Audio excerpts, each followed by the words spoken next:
How do you stop yourself from overthinking? People who tend to overthink are often quite sensitive and typically exhibit a contemplative personality type. Honestly, I've been like that too. Things that others see as completely normal, I tend to mull over repeatedly, easily falling into extreme thought patterns. Take a look at the following situations. You'll surely find them very familiar. When someone doesn't reply to your message for a while, you immediately wonder, do they not want to talk to me? Or you put yourself down after every failure.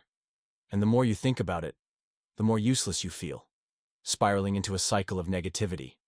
Or just because of a glance from someone else, you assume they don't like you or are targeting you.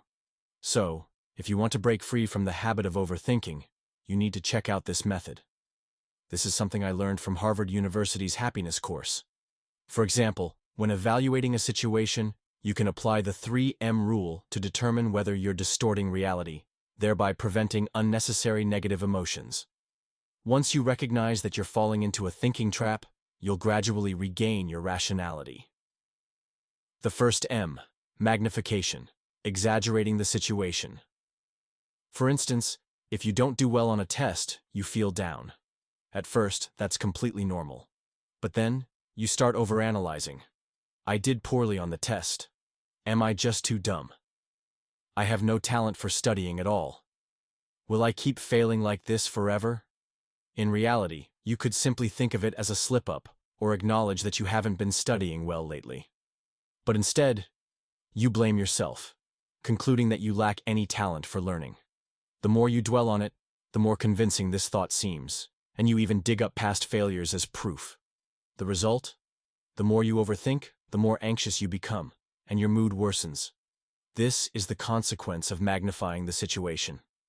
Clearly, it's just an ordinary test, but you turn it into, I have no talent, which leads to distorted thinking. This mindset is extremely harmful. Once you believe you're incompetent or incapable, you lose all motivation to keep trying. Moreover, people who tend to magnify things often have perfectionist tendencies.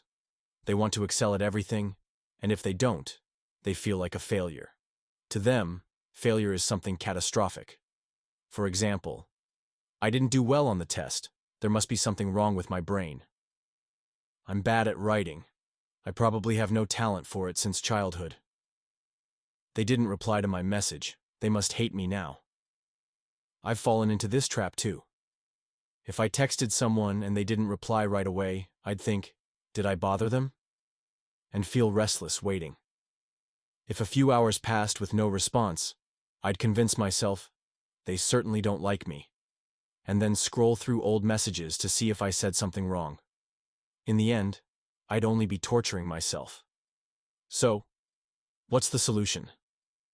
When you catch yourself overthinking, ask yourself, am I magnifying this issue? Am I turning a small setback into a catastrophe?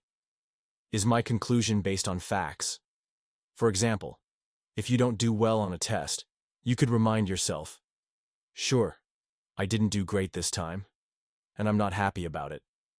But does that prove I have no talent? Not at all. There's no direct link between not doing well on a test and having no talent. When you start questioning your own thoughts this way, you'll realize you're overreacting and can break free from the negative spiral. The second M. Mind reading. Tunnel vision. Tunnel vision occurs when we focus only on the negative aspects of a situation while ignoring the bigger picture. For example, imagine you're a teacher giving a lecture to a class of 50 students. 48 students are listening attentively, but 2 are dozing off. Immediately, you start wondering, is my lesson too boring? Why aren't they paying attention? The more you dwell on it, the more you convince yourself that you're a terrible lecturer who can't engage students. But what's the reality? You're completely overlooking the 48 students who are still engaged and paying attention. People with tunnel vision tend to focus solely on the negative side of things. For example, you studied hard, but when you get rejected for a job you think, I'm so incompetent. You're beautiful, but after a breakup you think, I must not be attractive anymore. That's why they left me. See how important it is to view yourself accurately? How to break free from tunnel vision. When you catch yourself overthinking, ask yourself, am I only focusing on the negative? Is everything really as bad as I think? For instance, instead of assuming my lesson was terrible, ask yourself, was my lesson really that bad?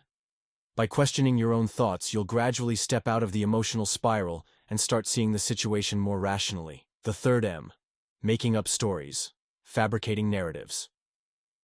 This happens when we unintentionally create false stories in our minds or start blaming others for our situation. For example, I once studied a major I didn't like.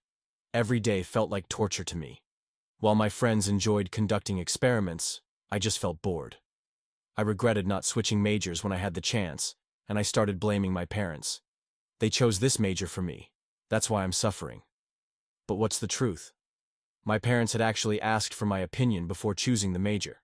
If I didn't like it, I had every opportunity to switch majors in my first year. I simply missed that chance. That's all. These kinds of thoughts often arise when we feel disappointed or stuck. When that happens, take a step back and ask yourself, are my emotions distorting reality? Am I blaming others instead of taking responsibility? When you calm down and view the situation objectively, you'll quickly snap out of the negative mindset. These are the first steps to taking control of your thoughts. What about you?